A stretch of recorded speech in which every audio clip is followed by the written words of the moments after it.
안녕하세요. 모든 경기 종목을 다루고 있는 토서관입니다. 하루도 빠지지 않고 많은 경기들의 조합픽을 프리미엄 정보방에서 매일 공유하고 있습니다. 참여를 원하시는 분들은 영상 하단 댓글 보시면 오픈 채팅 링크 있으니 문의 주시길 바라며 구독과 좋아요 한 번씩 부탁드리겠습니다. 그럼 이번 경기 정보 시작하겠습니다.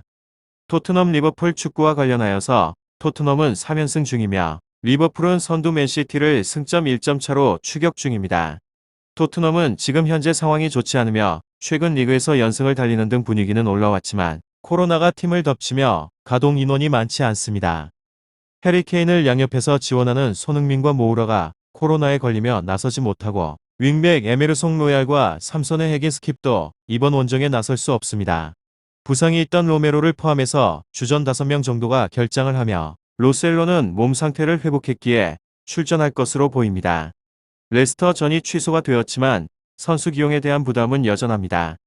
다음으로 리버풀은 뉴캐슬을 제압을 하고 맨시티와 치열한 1위 경쟁 중입니다. 리그를 넘어서 전 세계 최고의 윙어로 손꼽히는 살라가 리그 15골을 기록했고 조타도 특유의 위치 선정으로 전방에서 좋은 모습을 보였습니다. 그러나 팀에 코로나 이슈가 생겼으며 센터백 반 다이크와 삼선을 책임지는 파비뉴가 코로나 양성 반응으로 이 경기에 나서지 못하며 코나테와 고메즈 알칸타라가 자리를 메워야 합니다. 토트넘 리버풀 이 두 곳에 있어서 리버풀의 화력이 좋지만 수비진의 전력 누수가 크기에 공격적으로만 나서긴 어렵습니다. 3일간 두 경기의 타이트한 일정이기도 하며 결과에 있어서는 접전을 예상하고 있습니다. 토트넘은 공격진의 코로나로 인한 이탈이 많지만 다이어와 산체스 탕강가 등 센터백 자원들은 정상적으로 출전이 가능합니다. 살라와 마네를 앞세워 공격에 나설 리버풀을 홈에서 어느 정도 제어할 수 있으며 리버풀도 케인 방어를 위해서 무작정 공격에 기여를 올리긴 어렵기에 수비진을 남겨둘 것입니다. 반 다이크의 공백으로 인해서 최종 수비에 부담이 생긴 원정팀이기도 합니다.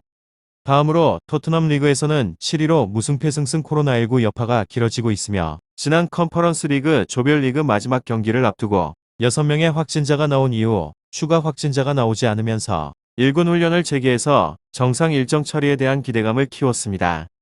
하지만 현지 속보에 따르면 추가 확진자가 발생한 것으로 전해지면서 지난 랑루드 레스터 시티전까지 연기됐습니다. 구단 분위기가 뒤숭숭한 터라 이번 라운드 승리 확률은 한층 떨어질 수밖에 없습니다. 공격력 저하는 당연한 수준으로 팀 내 최고 득점자 손흥민이 빠지면서 케인을 축으로 공격을 이끌어야 하는데 나머지 자원들의 스탯이 처참하며 수비 역시 안정감이 줄었습니다. 로메로 부상이 장기화되고 있고 에메르송 레길론 마저 격리와 부상으로 이번 라운드 출전이 불가합니다.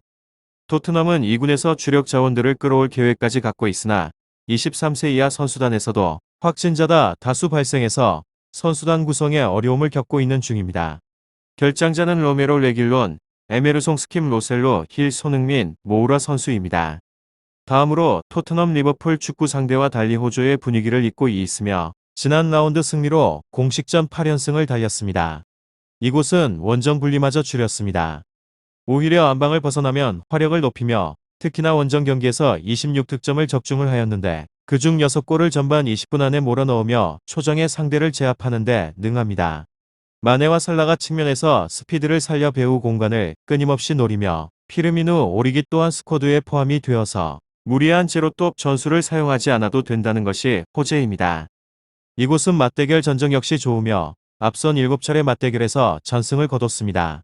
해당 경기에서 14득점을 몰아치는 동안 실점은 단 5골밖에 안 내줬으며 앞서 언급했듯이 특정 자원의 공격, 의존도가 높은 토트넘이라 반 다이크와 코나테 마팁 등 센터백 자원들이 1대1 마킹을 가져가며 안정감을 더합니다. 결장자는 필립스 존스 엘리엇 선수입니다. 다음으로 토트넘 리버풀 이 두 곳에 있어서 토트넘은 직전의 경기에서 승리로 연승에 성공을 하였습니다. 다만 선수단 코로나 확진으로 인해서 전력에 대한 누수가 크게 발생을 하였고 공격 전개를 주도를 하는 손흥민, 모우라 측면에서의 조합의 경기력 회복이 원동력입니다. 다만 이 자원들이 모두 코로나 감염으로 출전이 어렵다는 점으로 역습 속도와 함께 완성도 저하로 이어지게 되는 대목이기도 합니다. 알리 베르바인 조합은 무게감이 떨어지기도 하며 최전방 자원 케인의 침묵 또한 거슬리는 점입니다. 이곳은 300을 기반으로 하여서 진영을 구축을 하기도 하며 이선 측면에서의 자원들 또한 출전에 대한 여부가 불투명하기도 합니다. 세센형 도어티 조합은 수비 안정감은 떨어지며 공격 전개의 과정에 있어서 측면 활용이 좋은 상대를 맞아서 보존을 할 것이 명백합니다. 다음으로 리버풀은 직전의 경기에서 승리를 하였고 그로 인해서 8연승에 달성을 하였습니다.